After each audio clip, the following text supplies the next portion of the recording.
वर्षांनी. आणि शाळा जी सुरू झाली ती जागा कुठे आहे? मूळची शाळा जे गाव दिसतंय त्या गावामध्ये गावामध्ये आहे. 98ची ओपनिंग. बरं, ते आपण बघू शकतो नंतर. ते बंद केले आपण. आता पण ते मग बंद तुम्हाला मी केलंय. झोपडी दाखवेन जी 4 वर्ष ज्या ठिकाणी बसलोय हां ती झोपडी मी तुम्हाला दाखवेन की त्या ठिकाणी खूप अक्षरशः नुसतं त्याला दरवाजा नाही, हां ताडपत्री 40x40च्या जागेवरती, आणि तिथं 4 वर्ष शिक्षण घेतलेलं आहे. कितीतरी ऍक्टिव्हिटीज तिथं झाल्या. शिक्षण घेतलं म्हणजे तुम्ही स्वतः मुलांनी शिक्षण मुलांनी घेतलं आणि तुम्ही शिकवत होता? कोविडमध्ये. बरं. कोविडमध्ये मूळची शाळा गावातली बंद केली आणि शिक्षण बंद राहू नये म्हणून झाडाच्या सावलीला येऊन बसलो. हं, तेव्हा हे 95 मुलं पाड्यांवरचे यायचे हं. आणि त्यांना स्पर्धा परीक्षेचे विषय शिकवले 3री ते 12वी पर्यंत. रविवारी पेपर व्हायचे 7 आणि छोट्या मुलांना बेसिक शिकवायचो आणि व्यावसायिक शिक्षण द्यायचो. असे उपक्रम कोरोनाच्या काळात जेव्हा पूर्ण भारत देश त्यावेळेला हिवाळी गावात नियमितपणे शिक्षण सुरू होतं, योग्य सामाजिक अंतर राखून आणि दर आठवड्याला आरोग्य तपासणी करून खूप काळजी घेतली होती त्या बालकांची. आणि एकत्र कोणी बसत नव्हतं, मात्र सगळं वेगवेगळ्या पद्धतीने. आणि त्याचा फायदा झाला जास्त की मुलं जे पहिलीला होते ते डायरेक्टली 3री-4थीला दाखल झाले आणि त्याच्यामुळे ते उजाडायला 2030 साल येणार आहे त्यांच्या क्षमता. आणि त्याच वेळेला 30 संधी साधून एक सेकंदाचा वापर करत होतो अभ्यासासाठी. आणि त्याचा फायदा मुलांना बऱ्यापैकी झाला. तर त्या झोपडीतून इकडे आम्ही आलो. आता हे जे दिसतंय ते बऱ्यापैकी दिसतंय, परंतु संघर्ष खूप केला. /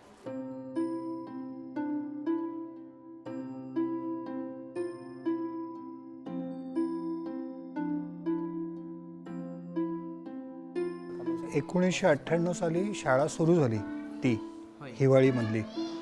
त्यावेळेला तुम्ही इकडे शिक्षक म्हणून होतात? मी 2009ला शिक्षक म्हणून ह्या गावामध्ये आलो. माझी नियुक्ती प्रथम इथं झाली. 98 ते 2005 पर्यंत शाळेला वर्गखोली नव्हती आणि म्हणून गावातल्या एका व्यक्तीच्या ओट्यावरती शाळा भरवली जायची. बरं. 2005ला वर्गखोली मंजूर झाली, पण प्रश्न होता की हे साहित्य कसं आणायचं, का तर गावात रस्ता नव्हता. 2016ला रस्ता आणि विजेची सोय झाली गावामध्ये. 2016 पर्यंत वीज नव्हती. वीज आणि रस्ता बारमाही नव्हता. मी 2009 ते 16 7 वर्ष 8 किलोमीटर पायी प्रवास करायचो, डोंगर दऱ्या ओलांडून, नदी ओलांडून. तुमचं गाव कुठे होतं? माझं 15 किलोमीटर गाव, ठाणापाडा गाव म्हणून. मग पाणी जास्त नदीला असलं की ह्या समोरच्या 3 टेकड्या चढून जायला लागायचं. मग मी माझ्या पुढे रस्त्यात गाडी आणि मग घरी पोचायचो. असा संघर्ष खूप होता.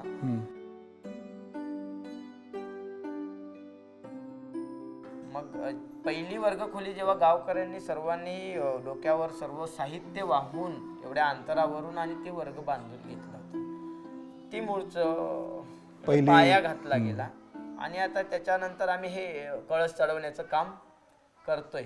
नवीन त्या ठिकाणी कोविडपर्यंत तिकडे होतो मूळच्या शाळेमध्ये. कोविडपासून झोपडीमध्ये 4 वर्ष आलो आणि आता 14 फेब्रुवारी 2025 पासून ह्या नव्या वास्तूमध्ये आम्ही इकडे आलेलो आहे.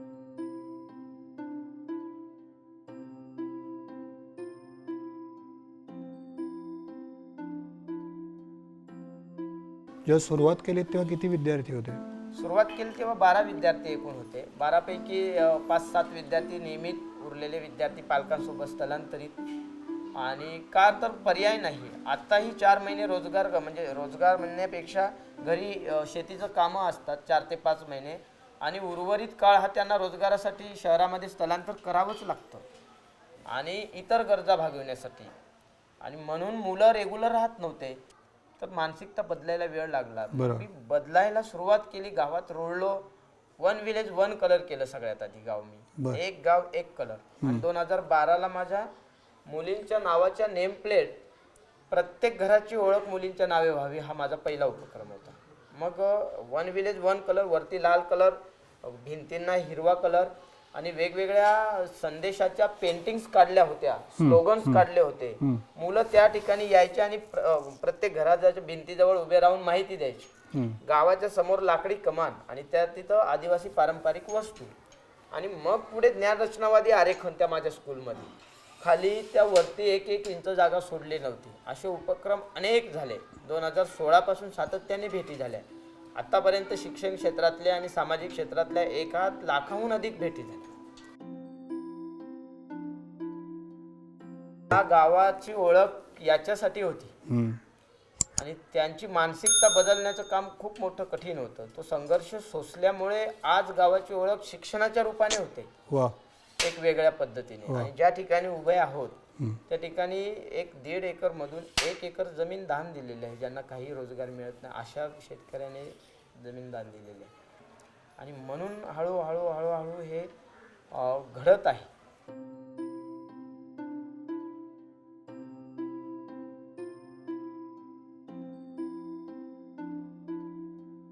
आता पर्यटन शाळा करायची. म्हणजे काय? जसं की तुम्ही एंट्री केली, हम्म. पर्यटन शाळा म्हणजे शिक्षणासाठी पण कोणी व्यक्ती बघायला येणार, इथं शिक्षण केंद्र म्हणून राहील. रोजगार कसा मिळेल किंवा पर्यटन याच्यासाठी की आपण गेल्यानंतर 5-7 तास तरी थांबता येईल एखाद्या व्यक्तीला, शहरातल्या म्हणा किंवा शिक्षणप्रेमी म्हणा, सामाजिक क्षेत्रातल्या म्हणा. तर मी असे प्रोजेक्ट करतोय की एंट्रीलाच तुम्हाला दिसेल की एक आदिवासी, ज्या ठिकाणी आम्ही झोपडीमध्ये शिक्षण घेत होतो, ती झोपडीसाठी आमचा जिव्हाळा खूप आहे अजूनही. म्हणजे इथं आलोय तरी पण आम्हाला वाटतं की ती झोपडी आमच्यासाठी खूप मोठी होती, भोंगी. तर त्या ठिकाणी आदिवासी संस्कृत दालन तयार करतोय. वा. सर्व बांबूच्या वस्तूंचा एक स्टॉल राहील, एक लाकडाच्या वस्तूंचा स्टॉल राहील, ह्या परिसरात पिकवलेल्या धान्यांचा एक स्टॉल राहील, खाद्य वेगळे राहतील, वस्त्र वेगळे राहतील आणि संस्कृती साहित्य वेगळं राहील. आदिवासी साहित्य येणाऱ्या व्यक्तींना आम्ही संस्कृत दालनमध्ये बसवणार, ह्या परिसरातल्या आदिवासी संस्कृतीची माहिती देणार. कोणाला बांबूच्या टोपल्या विकत घ्यायच्या असतील, कोणाला भात तांदूळ सेंद्रिय पद्धतीने विकत घ्यायचा असेल, कोणाला सांस्कृतिक कार्यक्रम तिथं बघायचा असेल, तर त्याच्यातून त्यांना रोजगार प्राप्त होईल गावाला, पहिला उद्देश. वा. त्याच्यानंतर आम्ही जाणार 1.5 एकरच्या भाजीपाला परसबागमध्ये सगळ्यांना घेऊन. तिकडून जाणार गोपालनमध्ये, आम्ही गाय पाळलेले आहे, त्याचं वर्मी कंपोस्ट बनवतो, तो एक प्रोजेक्ट आम्ही दाखवणार. गायीपासून मिळणार दूध मुलांना आहारात दिलं जातं आणि गायीची सेवा होते, ह्या हेतूने गोपालन दाखवणार. आणि 1/2 एकर फळबागामध्ये घेऊन जाणार. फळबागामध्ये घेऊन गेल्यानंतर उद्यानामध्ये येणार छोट्याशा मुलांचे खेळण्याचं. मग शाळेमध्ये येऊन 2-3 तास ऍक्टिव्हिटीज शाळेच्या सगळ्या घेतल्या जाणार. त्याच्यानंतर औषधी वनस्पतीकडे 1.5 एकरच्या परिसरात जाणार. कोणाला जेवण करायचं असेल तर झोपडीत जाऊन बसणार, दमले तरी झोपडीत जाऊन बसणार.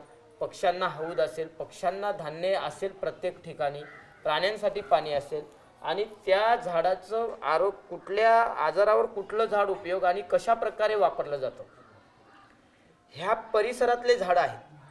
आणि आपण बाजारात बघितलं तर पुस्तकं प्राकृत भाषेत किंवा ते समजत नाही, किंवा एखाद्या व्यक्तीकडे गेल्यानंतर कुठली तरी झाडाची मुळी देणार, काहीतरी देणार, पण ते सांगत नाही. हे ज्ञान उघड करायचं आहे. 300 बॅनर मी प्रिंट करायला दिलेत. हे ज्ञान कुणीही या, कुणीही वाचा. तुम्हाला त्याच्यापासून काही करता आलं तर करू शकता, नसेल तर ह्या परिसरातल्या अनेक व्यक्ती आहेत जाणकार, त्या व्यक्ती तुम्हाला त्या आजारावरती औषध देऊ शकतात आणि त्यांना रोजगार मिळू शकतो. मग तिकडनं उतरल्यानंतर ह्या 1 एकरच्या जागेवरती भाजीपाला बघायला नेणार, शेतकऱ्यांना पण डेमो दाखवणार की अशी शेती केल्यानंतर असं उत्पन्न मिळते. इकडे आरोग्यासाठी राहील, कृषीसाठी राहील, त्याच्यानंतर संस्कृत रोजगारासाठी राहील, हे शिक्षण राहील. पाण्याचा प्रोजेक्ट रेन वॉटर हार्वेस्टिंग केलेला आहे, याला पाण्याचा प्रोजेक्ट करतोय आता पाणी जिरवण्यासाठी. मग ज्या मूलभूत गरजा आहे, शासन म्हणतंय कधीपासून की शिक्षण, आरोग्य, रोजगार ह्या गोष्टी पाहिजेत, त्या सर्व गोष्टी इथं उपलब्ध होतील. आणि इथं आल्यानंतर मग इथं बसवलं जाणार आणि चर्चासत्र 1 तास असणार. मी जर हे सर्व गोष्टी फिरून घेतल्या तर 7 तास तरी लागणार. मग 7 तास लागले तर मला भूक लागणार. बरोबर. मग मला जर भूक लागेल तर मी नक्कीच इथं व्यक्तींना, त्या व्यक्ती सांगतील की कोणी जेवण बनवतंय का, तर ते इथं जेवण बनवून तो रोजगार गावाला प्राप्त होईल. पर्यटन शाळा याच्यासाठी आपण गाव विकसित झाल्यानंतर गावकरी शाळेला मदत करतात. इथं उदाहरण वेगळं बघायला मिळणार. इथं आधी शाळा डेव्हलप होते आणि त्या शाळेचा उपयोग गावाला कसा होईल त्याच्यासाठीचे हे प्रयत्न आहेत एक पर्यटन म्हणून. आणि हा प्रयोग मी राबवतोय. साधारणतः 1 महिन्यात हे कम्प्लीट होतंय आणि 1 महिन्यात हे मॉडेल मी देऊ शकतोय. आणि त्याचा फायदा विद्यार्थ्यांना पण होईल, गावालाही होईल, विद्यार्थ्यांचा आत्मविश्वास पण वाढेल. अशा पद्धतीने एक सुरू आहे. याच्यात फक्त अजून ॲड करायचं आहे, हे शिक्षण गुरुकुलच्या धर्तीवरती आहे.